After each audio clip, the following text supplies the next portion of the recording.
દોસ્તો મારી ગુજ્જુની મોજ ચેનલમાં આપનું સ્વાગત છે। આજના વિડીયોમાં આપણે વાત કરવા જઈ રહ્યા છીએ કે દોસ્તો જુઓ બધા કેવા મસ્તી કાઢી રહ્યા છે ને અડધી રાતે આ કોના ગુડ ન્યૂઝ આવવાના છે, બધા લોકો ક્યાં જઈ રહ્યા છે, મંદિરનું કામ કેટલે પહોંચ્યું દોસ્તો, અને દોસ્તો ઘરે કોણ મહેમાનો આવ્યા અને આ ગુડ ન્યૂઝ કોણ આપી રહ્યું છે। પૂનમ ભાભી હોસ્પિટલ ગયા ગુડ ન્યૂઝ લેવા માટે। દોસ્તો શું હશે ગુડ ન્યૂઝ, શું તમને પણ જાણવાની આતુરતા છે? તો બના રહેજો મારા આ વિડીયોમાં। મારી ચેનલ પર નવા હોય તો ચેનલને ફટાફટ લાઈક શેર અને સબસ્ક્રાઈબ કરી દો। Full video Thakor family blog channel દોસ્તો ફૂલ વિડીયોની લિંક ડિસ્ક્રિપ્શનમાં મૂકેલી જ છે, ત્યાં જઈને તમે આખો વિડીયો વોચ કરી શકો છો। તો રાહ શેની જોવો છો, ફટો બન્યા રહો મારી સાથે આ વિડીયોમાં અને જુઓ બધી જ માહિતી તમને મળી જશે। દોસ્તો આવી ટૂંકી ટચોડી લાઈવ લેટેસ્ટ એન્ડ ટ્રેન્ડિંગ માહિતી મેળવવા માટે મારી ચેનલને સબસ્ક્રાઈબ કરી દેજો। તો ચાલો દોસ્તો વધારે રાહ ન જોડાવતા આપણે વિડીયોની શરૂઆત કરી દઈએ છીએ। તો રાકેશભાઈ, શિલ્પા ભાભી અને બાણાભાઈ દિવ્યાંશ એ તો જઈ રહ્યા છે ખેતરમાં। દોસ્તો તેમને ત્યાં તો પાણી કેટલું બધું આવે છે, તેઓ આ પાણીના વહેણને ઓઘા તરીકે ઓળખે છે। દોસ્તો જુઓ તો ખરા કેટલું બધું પાણી છે। આ બધું જ પાણી પાર કરી અને પછી 1.5 કિલોમીટર જેટલું દૂર તેમનું ખેતર આવેલું છે। ખેતરથી રિટર્ન આવતી વખતે તો જુઓ પાણી કેટલું બધું વધી ગયું છે અને દિવ્યાંશ ભાણાભાઈને તો આ પાણીમાં મજા જ પડી ગઈ। દોસ્તો જુઓ તો ખરા ભાણાભાઈ તો મામાના ઘરે સરસ મજાના ખુશ છે અને આટલા બધા પાણીમાં પણ શિલ્પા ભાભી જુઓ ચારનો કેટલો મોટો પોટલો ઉપાડીને આવી રહ્યા છે। શું તમારે જોવો છે? તો શું દોસ્તો તમારા કોઈ વિસ્તારમાં આટલું બધું પાણી ભરાય છે? અને દોસ્તો જુઓ તો ખરા ઘરે તો બધા બચ્ચા પાર્ટી અને સાથે રાકેશભાઈ કેવા મસ્તી કરી રહ્યા છે, તમે વિડીયોમાં જોઈ શકો છો।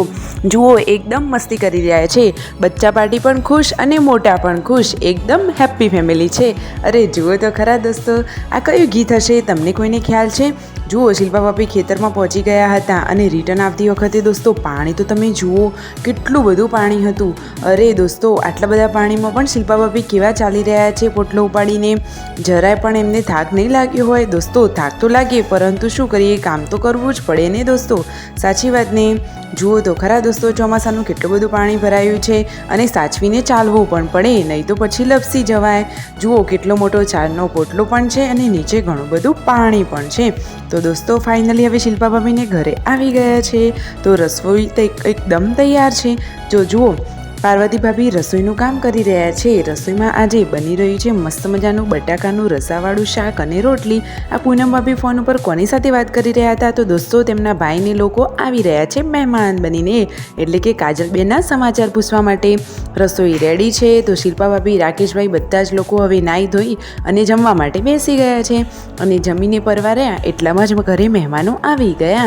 દોસ્તો આ છે પૂનમ ભાભીના ભાઈ ભાભી, તેઓ કાજલબેનને મળવા માટે આવ્યા હતા, તમે વિડીયોમાં જોઈ શકો છો। તો જુઓ ઘરના બધા જ લોકો હળી મળીને તેમની સાથે બેઠા છે અને બધા જ લોકો વાતોચીતો કરી રહ્યા છે। પૂનમ ભાભી છે, પાર્વતી ભાભી, શિલ્પા ભાભી, તેમના સાસુ અને બધા જ લોકો બેઠા છે। અને દોસ્તો જુઓ તો ખરા કે સાંજનો ટાઈમ થઈ ગયો છે, મહેમાનો પોતાના ઘરે જઈ રહ્યા છે, મંદિરનું કામ પણ એકદમ ચાલુ થઈ ગયું છે, ફટોફટ મંદિરનું કામ પણ આગળ વધી રહ્યું છે। અને આ પૂનમ ભાભી ક્યાં જઈ રહ્યા છે વહેલા વહેલા જમી પરવારીને? તો દોસ્તો આવી રહ્યા છે એક સરસ મજાના ગુડ ન્યૂઝ। તો દોસ્તો કયા છે ગુડ ન્યૂઝ તમે પણ જાણવા માટે આતુર હશો, તો જુઓ બિસ્તરા પોટલા પેક કરી અને પૂનમ ભાભી જઈ રહ્યા છે હોસ્પિટલમાં। દોસ્તો ગુડ ન્યૂઝ કોના છે તો ફાઇનલી તમને જણાવી દઈએ, તો રાકેશભાઈના બાપુજીના છોકરાની વહુને ગુડ ન્યૂઝ આવવાના છે। તો જુઓ તેઓ તેમની સાથે જઈ રહ્યા છે, બધા એકબીજાને કેટલો સરસ મજાનો સપોર્ટ કરી રહ્યા છે દોસ્તો। અને આ બાજુ ઘરે જમવાનું રેડી થઈ ગયું છે, જમવામાં બનાવ્યું છે મસ્ત મજાનું સેવ ટામેટાનું શાક અને રોટલી। તો બાકી ઘરના લોકો હવે જમવા માટે બેસી ગયા છે અને જેન્ટ્સ તો આજે જાતે જ પથારી કરે છે। વિડીયો ગમે હોય તો લાઈક શેર અને સબસ્ક્રાઈબ।